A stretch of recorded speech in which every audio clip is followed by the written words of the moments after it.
녹색 미래 정상회의는 우리나라가 개최한 최초의 기후환경 분야 다자 정상회의였습니다. 회의에는 정상급 인사 46명, 그리고 국제기구 대표 21명 등 총 67명의 지도자들이 참석하였습니다.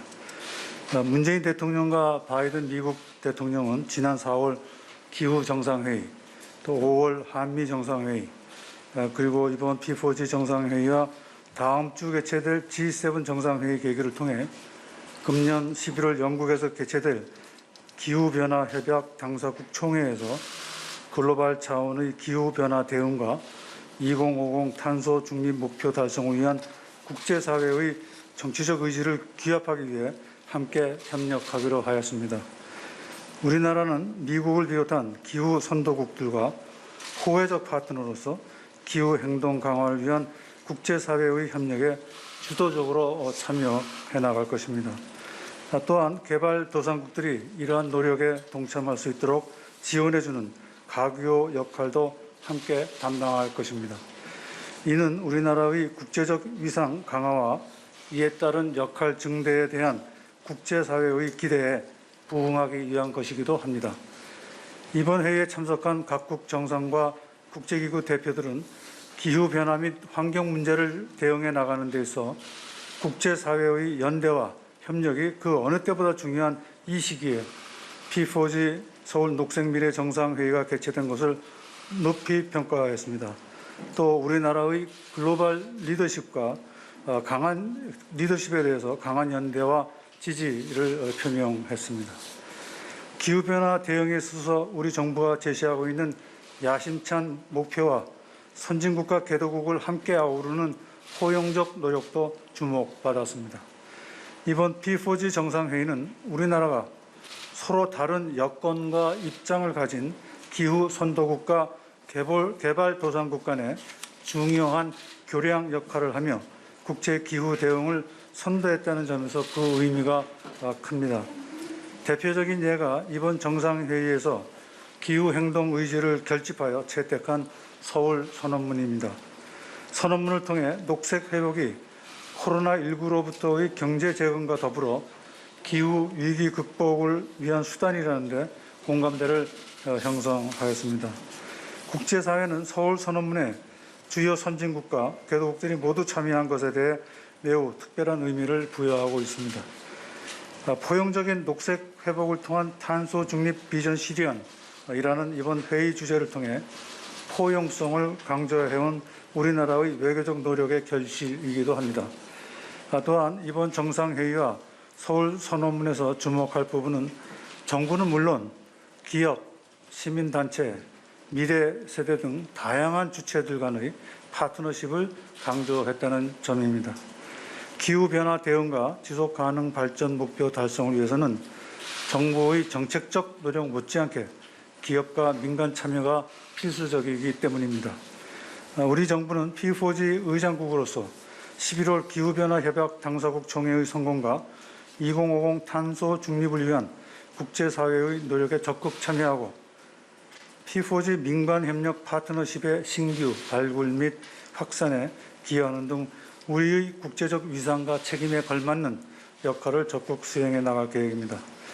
끝으로 이번에 차기 P4G 개최지로 콜롬비아를 확정하여 전직, 현직 및 차기 의장국으로 구성되는 트로이카 체제를 구축함으로써 P4G 정상회의의 순환 개최 메커니즘이라는 제도적 기반도 마련하였습니다.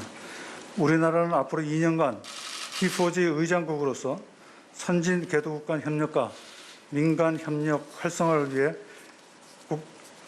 통해 국제사회의 기후 대응과 지속가능 발전 목표 달성을 위해 계속 노력할 것입니다. 감사합니다. 감사합니다, 장관님. 이어서 한정혜 환경부 장관님의 모두 발언이 있겠습니다. 네, 환경부 장관 한정혜입니다. 우리나라는 이번 정상회의를 통해 개도국의 녹색 회복을 지원하고 탄소 중립 실현을 위한 강화된 기후환경 행동 방안을 국제사회에 약속하였습니다. 첫째, 개도국이 녹색 성장과 탄소 중립을 이행하는 데 기술 공유 그리고 지원이 필요함을 강조하며 우리 정부의 개도국 협력 사업 확대와 국제사회의 동참을 촉구하였습니다. 우리나라는 과거 최빈국에서 경제 성장을 이루고 그린 뉴딜을 이행한 경험을 바탕으로 개도국이 코로나19 이후 녹색 재건을 이루도록 기후환경 ODA 비중을 OECD 평균 수준 이상으로 확대하기로 했습니다. 아울러 개도국에 대한 맞춤형 녹색 성장을 지원하는 GGGI에 대한 연 500만 불 가량의 그린 뉴딜 펀드 신탁기금을 신설하고 연 400만 불을 P4G 기여금으로 신규로 공유하겠습니다. 이는 우리의 개도국 지원이 단순히 재정 공여에 그치지 아니하고 기후위기 취약국의 지속 가능한 성장 그리고 기후 대응 역량 강화를 지원한다는 것에 큰 의미가 있다고 할 수 있습니다.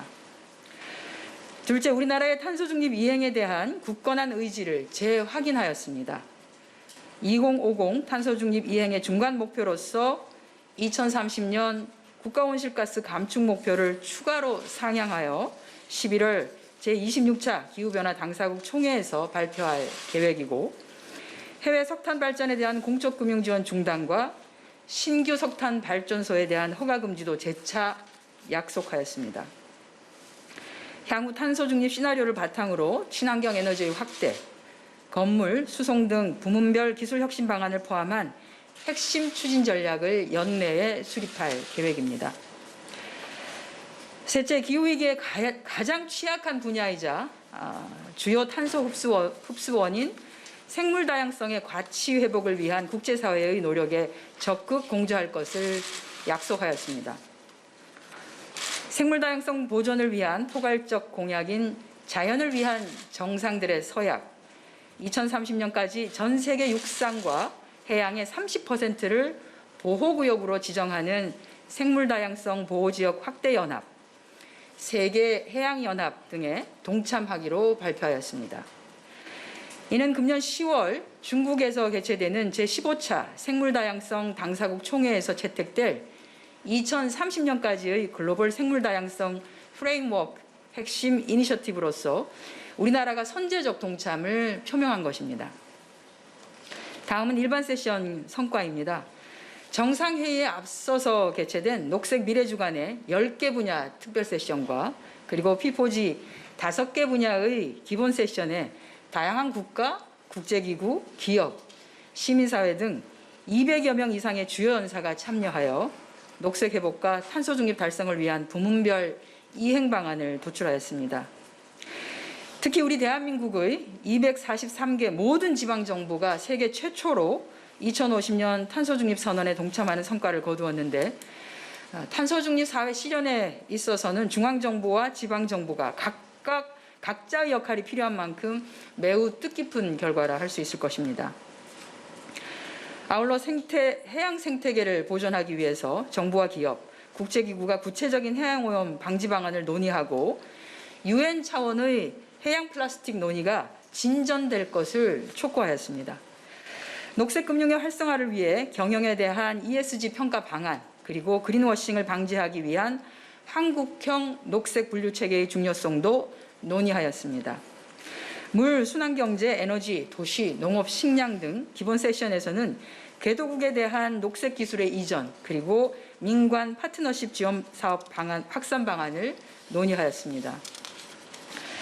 마지막으로 향후 계획입니다. 우리나라는 이번 성과를 바탕으로 연이은 6월에 이어질 G7 정상회의, 9월의 UN 총회, 그리고 10월의 G20 정상회의, 그리고 11월 제26차 UN 기후변화 협약 당사국 총회에서 포용적인 녹색 회복을 통한 탄소 중립 실현 논의를 적극적으로 선도하도록 하겠습니다. 이번 정상회의를 계기로 기후환경 분야 최대 규모의 국제회의인 제28차 기후변화 협약 당사국 총회 유치 의향을 표명하였습니다. 이는 탄소 중립을 위한 국제사회 논의를 선도하겠다는 대한민국의 의지를 표명한 것으로 향후 주요 국가에 우리나라의 개최 역량을 홍보하면서 유치 활동을 전개해 나가도록 하겠습니다. 고맙습니다.